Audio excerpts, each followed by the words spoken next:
Let bloodletting and carnage stop. The people's will should prevail. The Rivers State Council of Traditional Rulers condemns in strong terms the violence and breach of the peace, culminating in several deaths in our communities during the 2019 elections. We are also disappointed by the alleged involvement of the military and SARS officials in the direct process of the 2019 elections, other than assisting the police to keep peace and maintain law and order when officially invited by INEC to do so. Our dear state is progressively turned into a theater of war by some desperate politicians and their military collaborators. The people of Rivers State are being manipulated and humiliated systematically by enemies of the state, especially some elected politicians and government appointees whose desperate attempt to appeal their paymasters amounts to a betrayal of our people. As a traditional council, we are committed to ensuring that peace reigns in our communities. We therefore strongly appeal to our sons not to allow themselves to be used to destroy their people and state.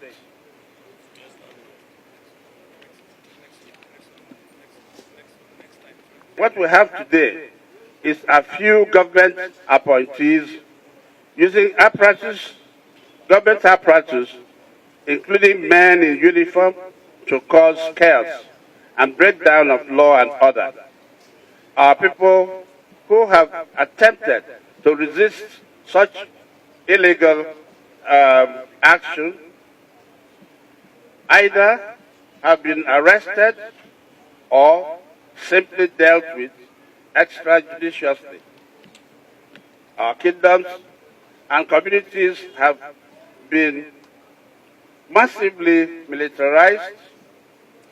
Innocent people have been helplessly arrested and detained.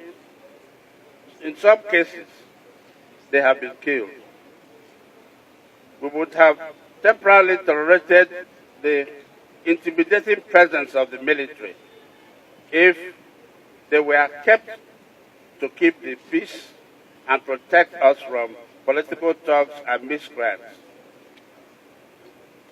We are sad to note that in many of our kingdoms and communities, the uninformed or military men are actively involved in giving cover to politicians and their thugs who are carrying away ballot boxes and result sheets. There are also allegations that some of these uniformed personnel are fake soldiers, but the real soldiers have not arrested any of those so-called fake soldiers involved in this dastardly act. The Army has also come out on AIT today, 11th March 2019, to state that the people in Army uniforms are fake. So we ask, why are they not being arrested if they are thugs in military uniforms?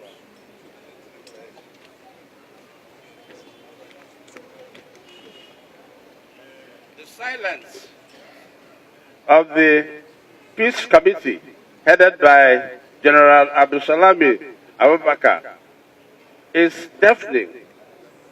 This is the time for the said Peace Committee to call all the parties, including the military, who are breaching the peace accord to order.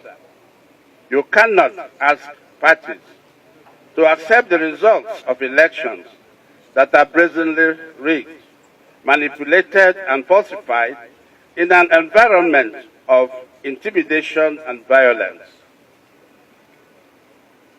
Last time we checked, the Commander-in-Chief, the President of Nigeria, has not given any such order. Neither has the Chief of Staff or Chief of Air Staff ordered the invasion or full participation of the military in the electoral process in our various kingdoms. So, who has deployed the military, army, and air force in this number, even assaulting officials of the INEC and taking over their premises when they were not invited there by INEC? How come the military has taken over collation centers, including INEC office in Port Harcourt? Why are they fighting with police to take over the INEC office? And results coming from the LGAs. We need peace in Rivers State. The people's will must prevail. We urge INEC to declare all verifiable results and immediately look into only compromised results on units and wards basis, where boxes were snatched by thugs or military personnel. We cannot go through another round of election at a later date. INEC must ensure that collected results are declared and are not tampered with by third parties. The Nigerian Army must immediately identify and arrest the so-called political thugs in military uniforms. They are the only organization equipped to do so. Several persons were killed in Abonema, Ogoni, Ahoda West, Emo, etc. We are calling on the federal government of Nigeria, all Nigerians and the international community to come to our aid. Peace must return to our state. Our people have rejected these greedy and disloyal politicians who are only fighting for their pockets, with their children tucked away in foreign universities and schools, while putting forward the children of the poor in line of fire as cannon fodder. Thank you, gentlemen.